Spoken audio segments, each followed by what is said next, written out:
daltare ɓiɓɓe fulɓe addu diine maɗa fedde heblo sukaɓe africa weltare tv takkusan yoni to teccan to jewol to awoynata to jigue jeeri to jeeriyala tumbere to mareysa to lojol to mafondu to ɗalhaya to hudallahi to sincan jakiri to agrisa to helabira to ɓoggela ceeli to dremisa ko on takkusan juula ha e nder galle alhaji oumar de ha to galle alpha ha to galle boupenno to likseyba gural yaro e ko taari ɗum kala ene jeeya e gardiniɗi kabaruji men to leydi Mauritanie ko aljuma hande o Mohamed Cheikh El Ghazouani hoorejo leydi ndi ko hande o heeɓi ñakko makko arwanigo e nder leydi hen to leydi Sénégal mankale jaltugol aduna biyetenoɗo Samba Sall gonnoɗo le doyen des juges mo geldi Sénégal to leydi Mali dadiɓe gendi ndi kolliri tigui ɓe pelɓodiri e pelle ceɓɓitiɗe e nder falde on sago to leydi Nigéria ko sappo e goho militaire wasi fittade mum e janggu pelle ceɓɓitiɗe mbaɗi e nder état biteɗo état mo Borno e nder leydi Tchad lundiyankoɓe hewɓe te ardiɓe pelle lundiɓe laamu Idrissa Déby ittunoɓe teɓama gila alkamisa hanki o kabaruji men joolam jaɓeri ma jaa ha to Royaume-Uni ha to leydi Iran bisimilla mone kikki hotondirte joni pirena pacciren.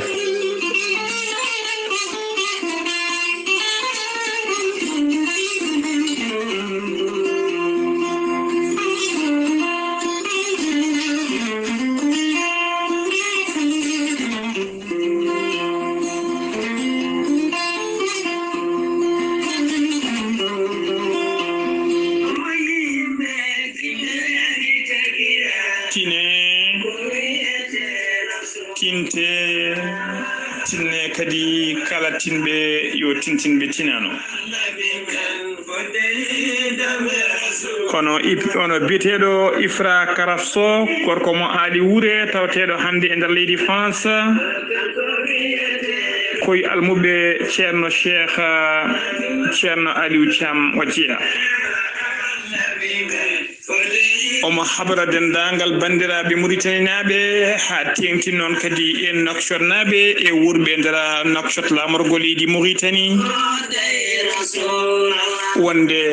koñande alerte paaɗo woni alerte garoɗo 11 lewru avril hitande ujunnaji 2021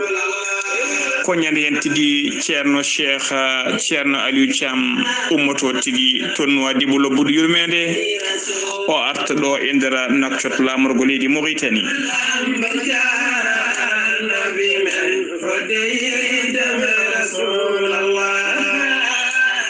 dendagal bandiraɓe ene bisma dendagal bandiraɓe julɓe ene teddinira ngal ɗon gartal e nder Nouakchott lamorgo leydi Mauritanie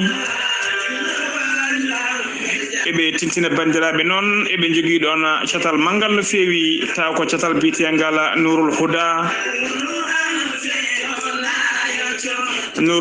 noon e gardugol biyeteɗo Husseini Fall wondude Abdourahmani Sall gorko mo kahayɗi walla mbiyen gorko mo dimbe joro sambe nayo ene jeeya kadi e mawɓe catal ngal biyeteɗo Bébé Dia ko kañum woni présidente fedde rewɓe jeeyaɓe e Nourul Huda eɓe bismo noon eɓe teddinira dendagal Nouakchott naɓe gartal ceerno Cheikh ɗo e nder lamorgo leydi Mauritanie kala noon jiɗɗo ɗo ko ɓuuri labde mbatta ko 46 47 44 59 so tawi ano dingal ɗo neɗɗo noddirguel ma heeɓe hen ko ɓuuri labde ko fate gartal ceerno Cheikh e nder Nouakchott eɓe jetta noon eɓe mana dendagal bandiraɓe Nouadhibou-naɓe ha tengti kadi e ceerno meɗen khalifa men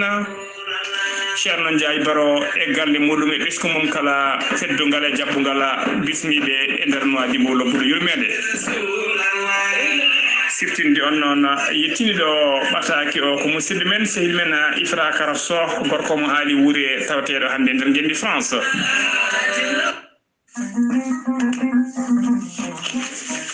ceerno Djibsi ko safriyanke wittiyanke safruji fina tawa ceerno Djibsi ko labɗo reedu malaɗo wune ceerno Djibsi ko jaadindo ɓalawal e danawal kala ceerno Djibsi ko moƴƴuɗo longal bawɗo l'istikhara laaɓaɗo halwa ceerno Djiby Sy ne jogii safaruuji en jogii leɗɗe e fannuuji ɗiɗi hen fannu gooto so tawi a ƴettii ɗum fodde 13 rafine yalta e ma haa laaɓa fannu keddiiɗo o so tawi a ƴettii ɗum fodde 19 rafine yalta e ma haa laaɓa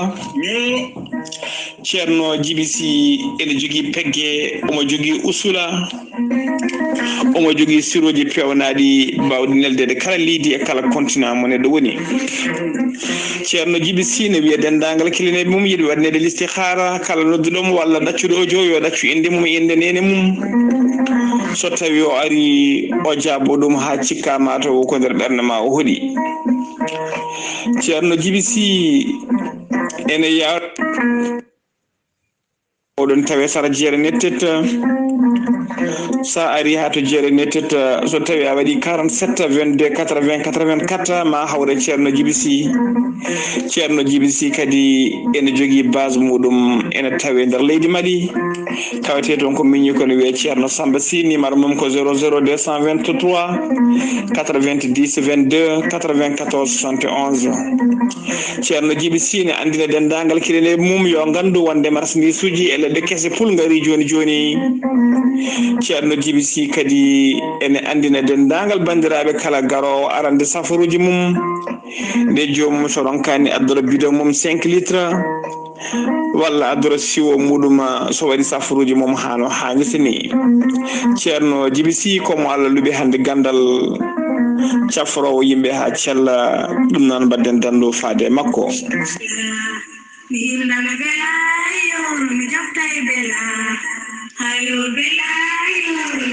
hayo bela mi dañi bela ko ɓatake ummorade e docteur Djiby Sy le grand guérisseur docteur Djiby Sy le grand guérisseur ko wittiyanke safiyanke safaruji fina tawa docteur Djiby Sy ene safra rafiji kewɗi ɗi jiida kilol le grand guérisseur ene safta kyste fibrome ndogam sitte hémorroïde rewɓe ronkuɓe sowade e rewɓe ustoraɓe dewagu kala docteur Djiby Sy ene safra worɓe jippiɓe e leeso wonduɓe e soppis fiɗaɓe e yarannoɓe dolo e simmortonoɓe ha naati yammun kala omo safra joomum ha yito hoore mum docteur Djiby Sy ne haɓra denndaangal kilineɓe mum wonde e oɗo saaha joni ñalawma hannde o caggal jillu makko nder leydi Mauritanie o arti omo tawi to Kidira to base makko mawɗo e nder galle makko to Kidira docteur Djiby Sy noon ne andina denndaangal Mauritanie naaɓe e ko taari ɗum kala wonde to Magama ɗo base makko ne tawe ɗon e ñalawma hannde o tawa kadi halfina base o ko almudo makko miñi ko laaɓaɗo golle ɗe e biteɗo Macky Ban le grand guérisseur docteur Djiby Sy ne haɓra denndaangal bandiraɓe wonde e oɗo saaha joni o jogui ko base uji tati hen base goto tawate koɗo Dakar lamrugo leydi Sénégal base goɗɗo o ene tawi tigi to Kidira to tawate ñalawma hannde o e base makko tawateɗo to Magama ko base Wourossogui o noon ko ono eggini o arti ɗum e oɗo saaha joni to Magama e nder leydi Mauritanie le grand guérisseur docteur Djiby Sy ne haɓra denndaangal kilineɓe mum wonde caggal so korka mayi so juuli korka ma o artu nder Mauritanie to Magama ma o yillo kadi guure kewɗe tawateɗe nder leydi Mauritanie ma o yaha ha to Likseyba ha to Kahaydi e guure kewɗe ngam yettoyade salminde e juurade kilineɓe makko le grand guérisseur docteur Djiby Sy ne andina yimɓe kadi e oɗo saaha joni e lewru korka ndu denndaangal prix ɗi kala ko ustude ɗum sabu wadde yimɓe ɓe ko wiyete tigi korka mubaraka docteur Djiby Sy noon kala jiɗɗo ko ɓuri labde mbatta ko 72 mbatta ko 77 244 92 81 walla mbaɗa 78 353 28 92 walla kadi mbaɗa numéro makko leydi Mali ko numéro WhatsApp kadi mbatta ko 00 223 70 85 72 47 docteur Djiby Sy le grand guérisseur ene wiya mbadden danɗo faade makko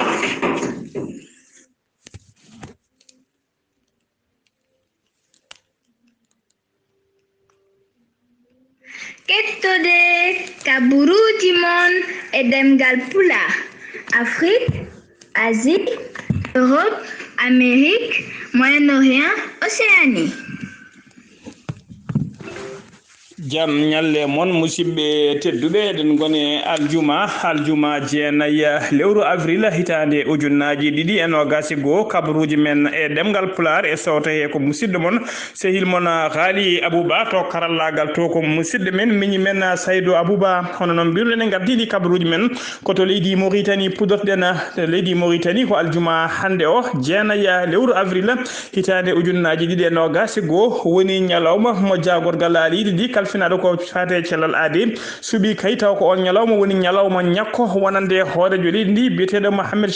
cheikh mohamed cheikh el Ghazouani wondude e dendagal gouvernement fof ko ñalawma hande o ɓe puddoto ñakko mabɓe e nder leydi he siftinde on noon ñakko ngo fuɗɗama kene wona joni jonte ɗiɗi e nder leydi Mauritanie tawa ñakko ngo noon fuɗɗorno ko wiyete phase gadano ko dendagal ɓeɗon safroɓe e gollotoɓe nder cuuɗi cafriɗi tawateɗi e nder nokku e nder jokli leydi Mauritanie ha joni ko leydi Mauritanie keddoɗen jagoɗo leydi ɗi kalfinaɗo ko fate cellal aadi e gollidiɓe mum ɓe kolliri tigui alkamisa hanki o wonde ko ujunere temetere capanɗe jeegom o neɗɗo kolkisa tumanoɓe yataw gondani e mboroso coronavirus e nder holkiso he noon hen nogas e goho neɗɗo tawama e jaati ko fiɗaɓe mboroso hen e nder ɓe cellano ɓe kadi capantati e goho kepti cellal mumen hano hannirta ni hay neɗɗo goto noon alamo rafi o yoɓi fittaɗo mum ɓe kolliri kadi e nder rapport mabɓe wonde e nder balɗe capanɗe tati e joyyi cakkitiɗe ɗe e nder jokli leydi Mauritanie kala ko sappo e goho neɗɗo woni ɓe rafi coronavirus yoɓi pittali men ha joni ko leydi Mauritanie keddoɗen e nder jonde jagorɗe joɗinoɗe ñande alarba ɓennuɗo o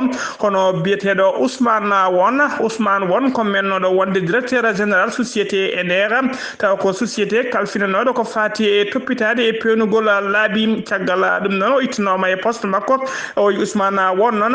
jonde jagorɗe ɓennude ɗo alarba ɗo no suɓama e oɗo saaha joni o waɗama conseiller du ministre de l'équipement et des transports chargé des infrastructures e nder leydi he ɗen mbiya tan yo jogor joom ha joni ko nder leydi Mauritanie keddoɗen nder leydi Mauritanie keddoɗen jayde witende Sara Awlinde e kolliri tigui wonde biteɗo Hamida Wula Ahmed Taleb o suɓama e oɗo saaha joni o waɗama président de la cour des comptes mo leydi Mauritanie Hamida Wula Ahmed Taleb noon ko kañum wonno direction kañum wonno mawɗo direction ambassade leydi Mauritanie to Émirats Arabes Unis e oɗo saaha joni ko kanko suɓa tigui o waɗa ko wiyete président de cour des comptes mo leydi ndi ha joni ko leydi Mauritanie keddoɗen jeena ha to Trizamour nde nder région mo Trizamour ɗon ko accident kulɓiniɗo o waɗi toon hakkude nokku to wiyete Ifderik e to wiyete Zouérate e dow lawol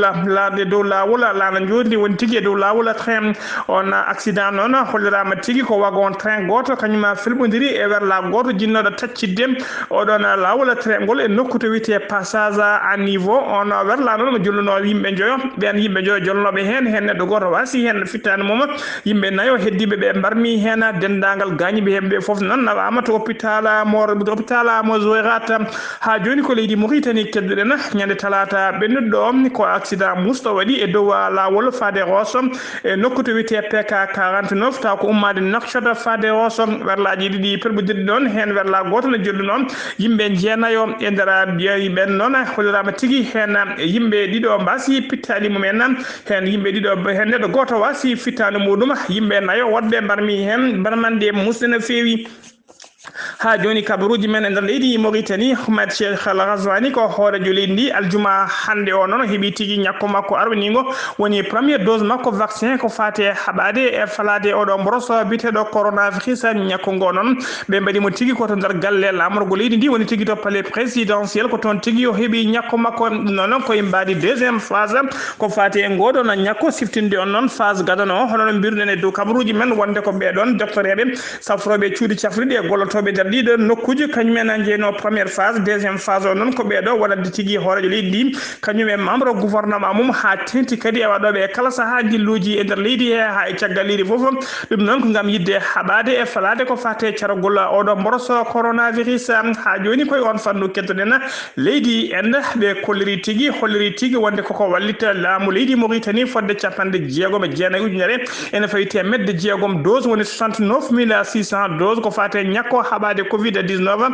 e nder leydi he tawa gon ñakko ko fewnago e nder leydi enda ballal ngal noon yettoto e juuɗe laamu leydi Mauritanie ko ñande 14 lewru avril hitande gonɗen nde ko ambassadeur joɗiniɗo leydi enda nder Nouakchott lamorgo leydi Mauritanie ko kañum ɓayyini kabaru o ha joni kabaruji men e demgal Pulaar se ɗum mima to leydi Mauritanie koto leydi Sénégal paɗena hono noon mbiruɗen en gardini kabaruji men leydi Sénégal en tawi sunare mawde no fewi jaltugol aduna biyetenoɗo Samba Sall ko moɓe mbiyatnoɗo doyen des juges woni tigui mawɗo ñawoje nder leydi Sénégal oɗo saaha kala noon wonno tigui koye sippirde rafi mataw rafi o fooli moom o yalti aduna alkamisa hanki o hoorejo leydi ndi Macky Sall o windi tigui nder hello makko tuta hollirde hen kay sunare makko mawde no fewi o holliri hen kadi wonde ndeɗo sunare ko dendagal leydi Sénégal kala suni ko dendagal o duwono noon dendagal famille oɗon biyetenoɗo Samba Sall dendagal famille mum kala e dendagal suudu ñawirtude leydi Sénégal kala mo duwono ɗum mo duwono ɓesgu leydi Sénégal kala e ndeɗo ustare ɗen mbiye tan yo Allah yurmomo yafomo harnamo aljanna kanko e dendagal mayɓe julɓe kala allahumma amina ha joni koye leydi Sénégal keddoɗen to Pikine noon ko taximan goto kañum feeri toon neɗɗo goto o waɗi ɗum caggal ɗum noon ko ɗon tigui o yinno nadde e soyde ko yiiɗi dogde noon koye saaha wonno e dogde ko ɗon tigui yimɓe yahannoɓe laabi mumen kañumen mbawi haddemo dogde teeɓimo hawtiɗi kanko opéraɗo noon hollirama tigui ko joom oto caggal kay nde o gaari oto makko o wone taccude goudron fatude o to nokku kay tawa kadi ko nokku waɗɗani to sport o waɗete ko ɗon tigui moto goto mo hinde onda kañum felmimo felmande musde no fewi ɗon o filti o yani tigui e parabrise taxi goto tawa kadi ko gonnoɗo essence interdit ko ɗon tigui o ɓalmi balmande musde no fewi joom taximan o noon ko ɗon tigui felliti dogde caggal nde wine doga noon ko ɗon tigui teeɓa oɗo saaha joni noon hollirama tigui kanko taximan o woni tigui dognannoɗo taxi o wondude e joom moto o kala kamɓe kala ɓe teeɓama e oɗo saaha joni ɓe mbaɗama déféré to yesso parquet taximan o noon nanguira tigui ko gueɗe ɗiɗi ko wiyete kay warde neɗɗo e rewde kadi warde neɗɗo wiyene doga e rewde ko wiyete sens interdit so tawi ko joom moto o ɗon nanguira tigui koko wiyete omission woni tigui omission involontaire woni tigui wadde hunde tawa teyaka homicide involontaire wadde hunde tawa wona e teyi mum kono noon omo nanguira kadi wasde jogade permis de conduire wasde jogade assurance oɗon moto mo ferdi oɗon sagata kamɓe ɗiɗo kala e oɗo saaha joni ɓe tawe parquet ɓe kadi tigui visage mabɓe faade kaso mawɗo ha joni kabaruji men e demgal Pulaar hoorejo jagorde laamu leydi Espagne hono Pedro Sanchez en to waɗino jille muɗum e nder gendi Sénégal to Dakar lamorgo leydi ndi o holliri tigui wonde temedde nayo émigré tawa kadi ko ɗanniyankoɓe ɗanne suuɗaru natirnoɓe nder leydi Espagne e ɗanne e suuɗaru koko poti artirede ɗeɗo balle e nder leydi he kala o holliri noon ngal ɗon gartal woni tigui ngal ɗon gartirgol ko kaldigal hakkude laamuji leydi ɗe ɗiɗi e pamodiral kay dendagal ɓeɗon ɓe ngala kayitaji e oɗo saaha joni tawa ko arɓe nalɓe suuɗaru nder leydi Espagne nde gartirte ko ɓuuri kay ko ɗeɗo balle ko ɓuuri yawde e yaccade e nder leyɗele mumen ha joni ko leydi Sénégal keddoɗen accident musta baddoto wiyete Cap Skirring noon ko gendarme goto dognannoɗo werla gendarmerie kañum feeri poto courant e dow lawol o barmi hen barmande musta no fewi koninkoɓe faabu noon woni sapeur pompier ne garnimo ɗon tigui nawdemo hôpital mo Ziguinchor ko toon tigui o hawri e Ela Dialam to hôpital mo Ziguinchor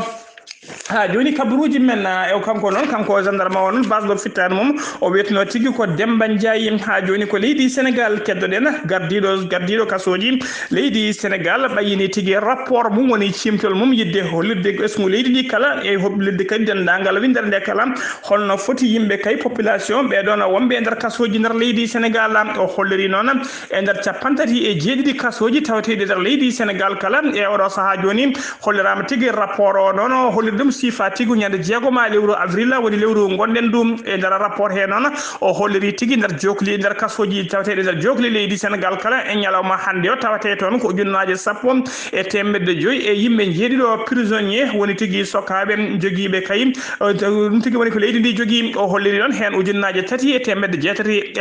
e jeetata koye nder Dakar lamorgo leydi Sénégal tan tawete to maison d'arrêt mo Rufisque toon ko ujunere 920 e 29 prisonnier tawte toon so tawi ko kaso mo liberté 6 toon ko ujunere prisonnier tawte ɗon to kaso rewɓe mo liberté 6 ko capanɗe jeeɗiɗi e tato prisonnier ji taw ko rewɓe kañum woni tawte toon so tawi ko kaso biteɗo kamaniyala toon ko temetere capanɗe joyo e tato prisonnier tawte toon o holliri noon e nder ɗiɗo prison ji tawteɗi to Thiès to Mbour Tivaouane Diourbel to Mbacké to Bambey to Kaolack to Koutial to Fatick to Koutal to Fatick to Foundiougne to Gossam to Nioro du Rip to Saint-Louis to Kébémer Linguère to Dagana to Podor Tamba Kédougou Matam to Bakel Ziguinchor to Bignona Oussouye to Kolda Hadi Sédhiou to Vélingara ɗiɗon kasoji kala e nder ɗiɗo kasoji limtuɗen kala tawte hen ko ujunnaji jeeɗiɗi e nogas en jeegomo prisonnier ko ɗum woni tawateɓe e nder ɗiɗon kasoji o holliri noon e nder rapport hen wonde kay e nder ɗiɗo duuɓi kala ha tendi kay togui ko Macky Sall hooreji leydi ndi laami leydi ndi faade e oɗo saaha joni teska tigui e oɗo saaha joni koye butol woni tigui ustugol ɓe population ɓeɗon sokkaɓe e nder ɗiɗon kasoji saabu o holliri e nder rapport he wonde en 2019 woni hitande mayde to hitande hollirama tigui ujunnaji ɗiɗi e temedde ɗiɗi e neɗɗo goto kañum woni prisonnier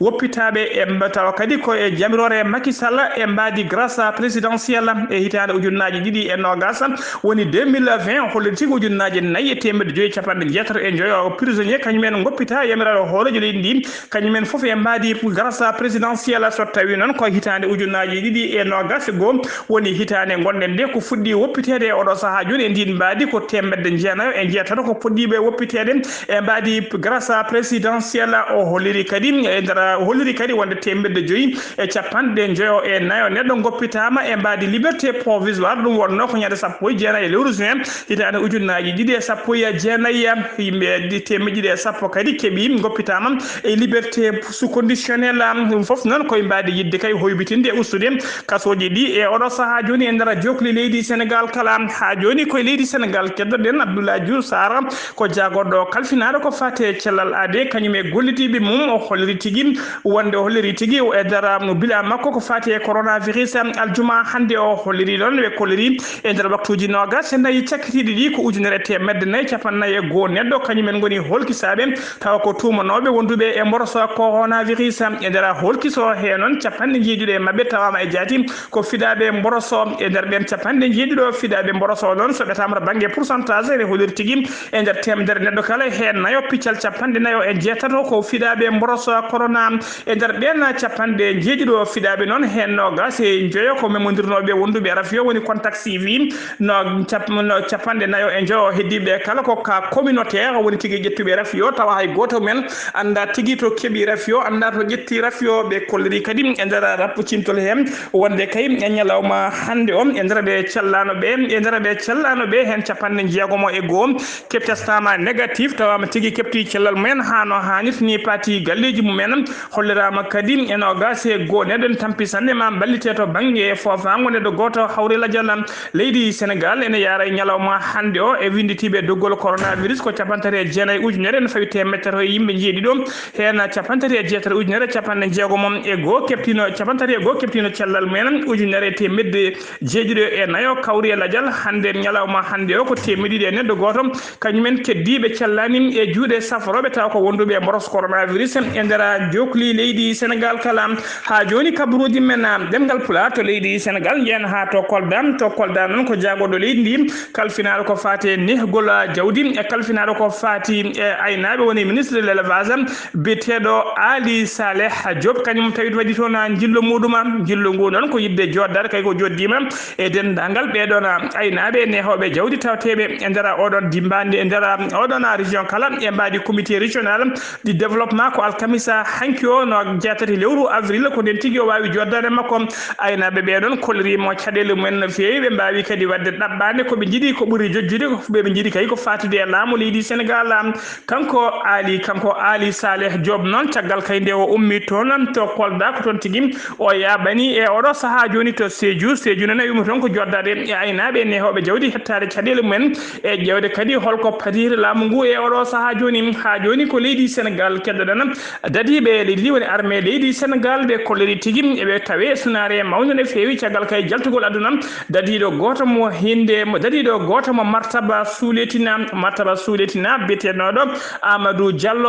Diallo non ko gonno Amadou Diallo non ko gollotonoɗo e nder 3e compagnie de travaux génie mo Bignoma o mayi tigi koye accident de travail ko alkamisa hanki o yalti aduna saga 8h40 minutes ko rogne woni tigui tuntere leggal mangal no fewi caggal kayne engin goto wonno e wadde manipulé den ledde ko ngal leggal tigui tuntere leggal yani hoore makko ko don tigui o fadi e rona tigui o waɗa nawa tigui nawa tigui to hôpital mo Ziguinchor ko toon tigui o heddi e mbadi évacuation koye toon o heddi eɗen mbiya tan yo Allah yurmo yafomo harnamo aljanna kanko e dendagal mayɓe julɓe kala kabaruji men e ɗemgal pular seno mimete leydi Sénégal koto leydi Mali paɗen dadiɓe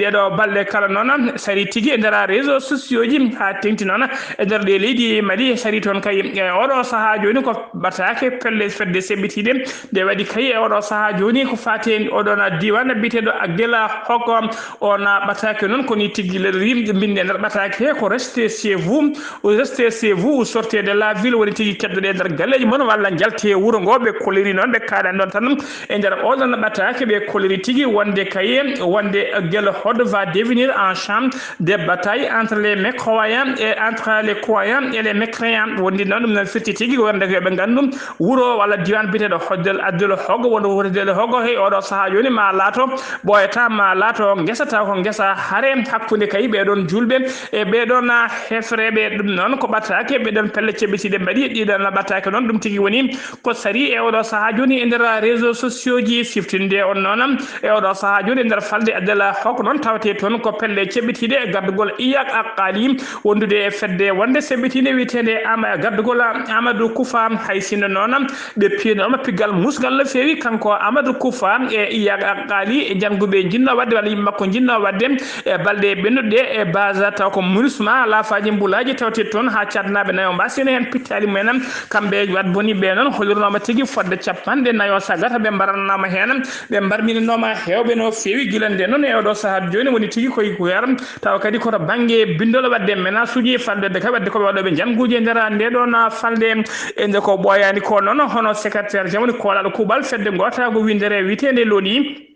waɗi rapport mum e nder oɗon rapport noon ɓe kolliri tigui wonde kayi oɗo saaha kala munisma woni laafaji mbulaji tawteɗi e nder leydi Mali mbaɗama e ɗeɗo mbaɗama tigui e balɗe lebbi sakke ɗe fodde capantati e jeenayo fodde capantati e jeenayya janggu e nder ɗina janguji noon hollirama tigui hen yimɓe jeeyoɗiɗo mbasi pittali men e nder ɓen jeeɗiɗo wasde pittali men hen jeegomo ko dariɓe ɓe hinde laafaji mbulaji woni casque bulo goto noon ko jambour taw ko gollotoɗo e nation e fedde tigui gota woni munisma ɓe kolliri kadi nder ɗiɗon janguji capanɗe nayo e jeetato neɗɗo ɓe mbarminnoma hen gañanoma hen e nder ɗiɗon janguji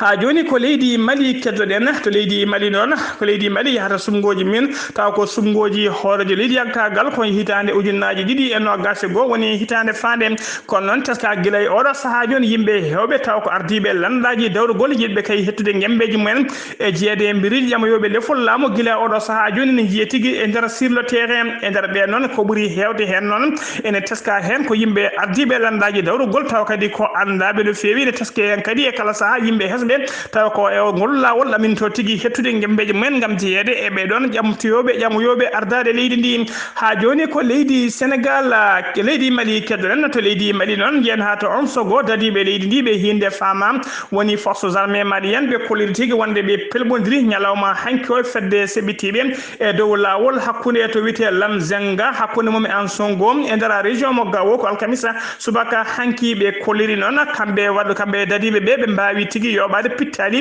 ɗiɗo e jeeyaɓe pelle ceɓɓitiɗi ɓe keptiniɓe kadi matériel kewɗo no fewi ɓe kolliri noon kamɓe fama woni forces armées malienne hay neɗɗo goto ɓe mayiraka hen e nder oɗon garmi gata ɓe kolliri kadi e oɗo saaha joni wonde kayi la situation est sous contrôle woni tigui jaam fuɗɗima heftede toon ha joni ko leydi Mali keddoɗen jen ha to Kuluba noon ko galle lamorgo leydi ndi biteɗo Zhu Liying ko ambassadeur joɗaniɗo leydi Chine e nder leydi Mali gonɗo gonɗo e oɗo saha joni e cilsiltirɗi laamu woni tigui fende mission muɗum ɗaminiɗo kay yaltude leydi ndi haalaɓe fatude leydi mum walla fade banggue goɗɗo alkamisa hanki o noon banda o hoorejo leydi ndi e laaɓadi sabbodo wawi tigui bismademo to galle lamorgo to ɓe jewtidi ko juuti noon ko fate cehilagal moƴƴal hakkude leydi ɗe ɗiɗi woni tigui hakkude leydi Chine hakkude muɗuma e leydi Mali ko adi nde ɗon jonde noon tawa kanko hoorejo tawa kanko ambassadeur jodaniɗo leydi Chine o wawno bismademo kay ko goɗɗo leydi Mali kalfinaɗo ko fate gueɗe caggal leydi ko fate coopérative e fate coopération biyeteɗo coopération biyeteɗo Zeyni Moulaye on ko ministre des affaires étrangères wawino bismade e jaɓɓade oɗon ambassadeur gonɗo e cilcitiri laamum waɗimo décoré noon tawa kadi ko décoré grade d'officier de l'ordre mérite l'ordre national des mérites à l'étranger woni tigui moƴƴi tigui grade woni tigui ko grade mo ɓe dokkata walla tigui ko décoration mabɓe ɗanta wonande kay ɓen tawa koɓe jeeyaka e leydi ndi golliɓe golle moƴƴe no fewi caggal kayde fecta yo gollo e nder leydi he ha joni kabaruji men e ɗemgal Pulaar se ɗum mbima to leydi Mali ko to leydi Nigéria paɗen to Nigéria ɗon ko pelle ceɓɓitiɗe ɗe cuwata o andede kañumen mbaɗi ñangu mumen ñangu muskuno fewi e dadiɓe leydi Nigéria ñangu ngu ɓe mbaɗi ɗum koto wiyete état mo Bénin to état mo Bénin noon hollirama tiggo famdi kala sappo e goho militaire wasi hen fittano mum militaire uji hewɓe wonɓe mbarmi hen koto leydi Tchad paɗen jagoɗɗo leydi ndi kalfinaɗo ko fate gueɗe nder leydi e jaccingol laamu woni ministre de l'intérieur o holliri tigui wonde alkamisa hanki o yimɓe hewɓe taw ko ardiɓe landaji lunda e ardiɓe pelle taw ko pelle lundiɓe laamu Idrissa Déby Itnou teɓama ñalawma alkamisa hanki o kamɓe naggaɓe kala noon ɓe tumano tigui ko yinnoɗe hirjinde kayim e heblanaɗe yidde hirjinde sumgoji hoorejo leydi hankagal tijjaɗi aleta ɓawo janggo no sa o e nder leydi he ko ɗum adaniɓe ɗon e oɗo saha joni ɓe teɓama kamɓe kala eɓe tawe e juude laamu e nder ɓen noon tawaɓe dariɓe ene tawe hen oɗo biyeteɗo dinamu darman ko lundiyanke gana e nder leydi hen omo jeeya tigui e nder ɓeɗon ko famdi kala fodde 5 chef taw ko ardiɓe landaji dawrugol keɓama hen wondude e ɓeɗon ardiɓe pelle kewɗe kabaruji men e ɗemgal Pulaar kabaruji men jolam jaɓoyɗi ko to royaume uni paɗen to royaume uni noon hollirama tigui to royaume uni ne tawe sunare mawde no fewi ko sunare mawde ɓe piniri ñalawma hande o caggal kay jaltugol aduna betenoɗo prince Philippe ko kañum woni joom galle reena mo Angleterre o yalti aduna noon ko alkamisa aljuma hande jeenayi lewru avril o yalti aduna o yaltiri aduna ko duuɓi capanɗe jeenayi teskama noon kanko foof e wonde prince e kanko foof e wonde joom galle reena d'Angleterre teskama tigui ko neɗɗo discrète woni tigui ko neɗɗo pamduɗo dilli no fewi kadi ko neɗɗo deeƴo jaam yamijo no fewi ɗum tigui teska e makko o yaltiri aduna noon ko duuɓi capanɗe jeenayi koto leydi Iran paɗen jagoɗo leydi Iran kalfinaɗo gueɗe caggal leydi holliri tigui wonde bateau taw ko bateau mo hinde pétrolier woni bateau dindonoɗo pétrole e nder leydi e nder taw kadi ko bateau Corée du Sud naɓe teɓanoɗo kay guila ñande nayyi lewru janvier e nder maaje kaɗe leydi Iran tawa bateau o teɓira tigui teɓirano kay ko wadde pollution woni tigui bonnude taaridi e bonnude weeyo maaje leydi Iran teɓanoɗo guila nden koye kaldigal wona hollirama tigui wonde bateau woppitama ha laaɓi e ñalawma hande o bateau woppitama fati tigui leydi mumen musidɓe tedduɓe gasi ha laaɓi ɗum ɗo wonno ko tonguɗen kabaruji men e ɗemgal Pulaar ɗo e haalirde he ko musidɗo mon sehil mon Ghali Abouba to karallagal to ko musidɗo men sehil men Saydou Abouba cerki malaki jaam yo jaam Allah jogomi jogo on.